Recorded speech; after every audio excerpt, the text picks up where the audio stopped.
네, 여러분 안녕하십니까. 월요일이 밝았는데요.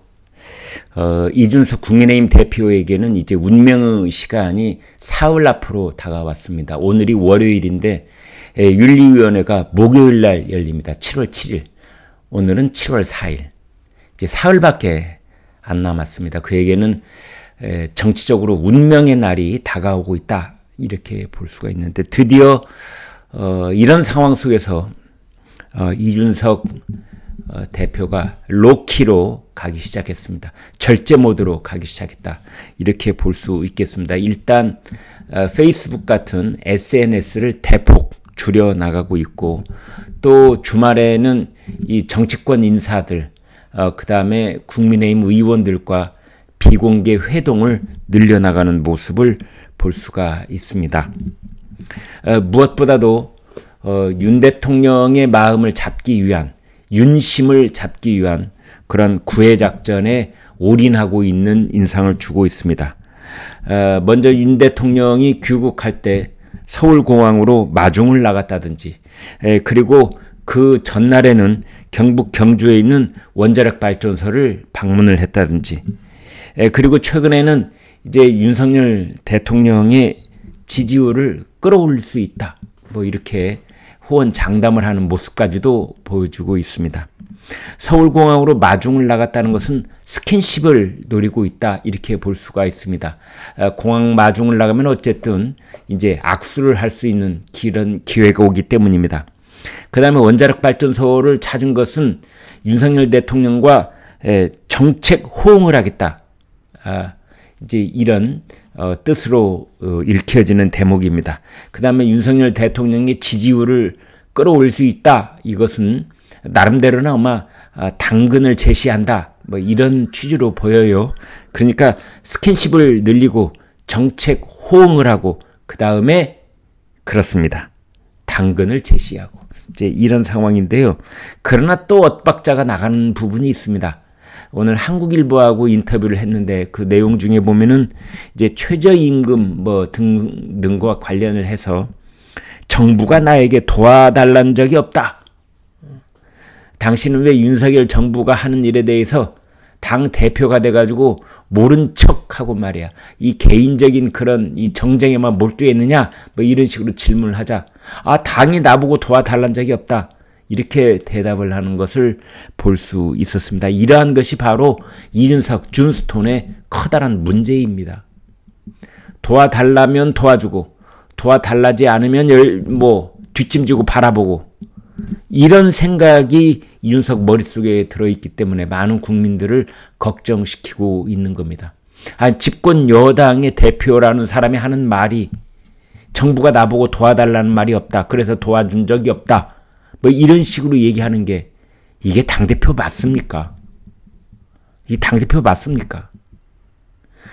집권 여당의 당대표라고 하는 것은 오히려 정부를 채근해서 국민들의 지지를 받고 나라의 경제를 살 수 있는 방향으로 드라이브를 걸고 앞장서 나가야 되는 것이 집권 여당의 당대표입니다. 그런데 뭐요? 정부가 도와달라는 적이 없어서 뒷짐지고 있었다? 이게 이준석 대표의 한계입니다. 그래서 이제 지금 나오고 있는 것은 조기 전당대회가 불가피하다. 조기 전당대회를 거의 확정적으로 바라보고 있는 그런 시각들이 있습니다. 바로 친윤계 의원들이 이런 생각을 갖고 있는 거고, 그 다음에 이준석 대표는 이제 목요일날 7월 7일날 윤리위원회가 어떤 결정을 내리든 거기에 관계없이 징계의 결과를 인정하지 않겠다. 불인정하겠다. 뭐 이런 지금 각오를 다지고 있습니다. 그래서 양쪽을 다 대비시켜 보면 국민의힘의 내부 분열, 내부 갈등, 내홍은 상당 기간 해소되기 어려울 것으로 그렇게 보입니다. 그나저나 지금 윤석열 대통령과 국민의힘의 지지율이 별로 좋지가 않습니다. 윤석열 대통령의 지지율은 한 달 사이에 10%포인트가 빠졌습니다. 6월 초에는 윤석열 정부가 잘하고 있다. 국정 수행 능력, 이 긍정평가가 53%였는데 7월 초에 한 달 만에 그 비율이 43%로 떨어졌습니다. 이 잘못하고 있다 비율은 42%입니다. 그러니까 잘하고 있다가 43, 잘못하고 있다가 42. 그래서 지금 많은 분석가들은 이 43대 42가 데드크로스를 지나서 역전되는 것 아니냐라는 식의 걱정까지도 하고 있습니다. 여당인 국민의힘 당의 지지율도 역시 동반 하락을 하고 있는데요. 자, 이런 것들이 누구의 책임인가? 어디에 문제가 있기 때문인가? 이 점을 주목하지 않을 수가 없습니다. 첫 번째는 국제적인 경제 안보 위기가 우리 한국에도 영향을 미치고 있다. 이렇게 볼 수밖에 없는 측면이 있습니다.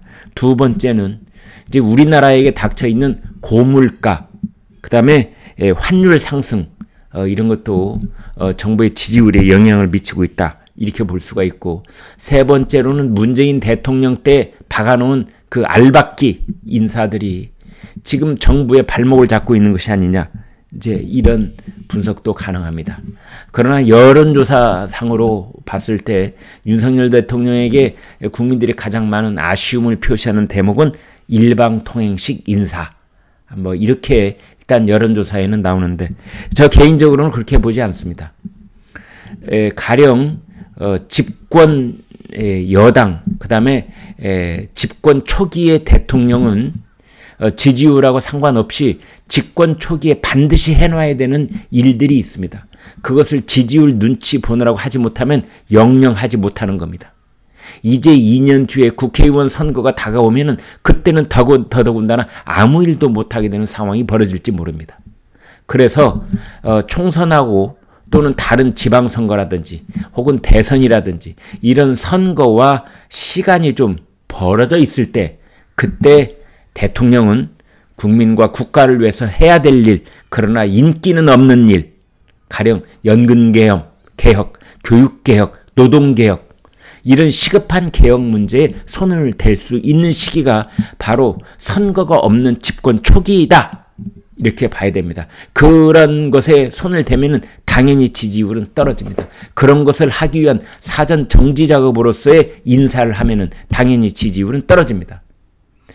그래서 인기 영합을 하는, 지지율을 유지하거나 지지를 상승시킬 수 있는 그런 인기 영합 정책이 아닌 국민들 입에 쓴 약을 먹이는 그러한 정책을 지금 해야 되고, 그런 것은 갖가지 개혁이 될 수가 있고, 아까도 말씀드렸다시피 연금, 교육, 노동, 이러한 개혁들 지금 시급하다 하지 않을 수가 없습니다. 이런 상황 속에서 저는 가장 큰 문제점은 국민의힘이 있다고 봅니다.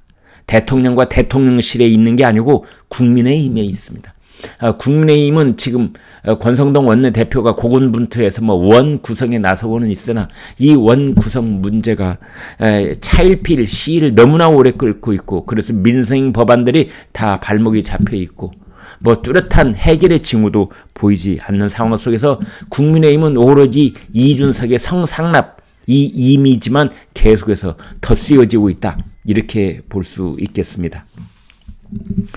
저보고 분석을 하라면 가장 큰 것은 이른바 이준석 사태, 이준석 게이트, 저는 그렇게 부를 수 있다고 생각을 합니다. 지지율이 떨어지는 것, 누구 때문이겠습니까? 결국은 사람을 콕 집어서 얘기를 한다면 그건 이준석 때문입니다. 그런데 이준석은 역설적으로 자기가 지지율을 끌어올릴 수 있다는 이런 식으로 얘기를 하는데, 지지율을 끌어올릴 수 있으면 지난 한 달 동안 뭐 했나요? 자, 여기서 마지막 결론과 초점은 이겁니다. 집권 여당의 대표는 젊은 대표가 됐건 중진 대표가 됐건 그와 관계없이 집권 여당의 대표는 해결사 노릇을 해야 되는 겁니다.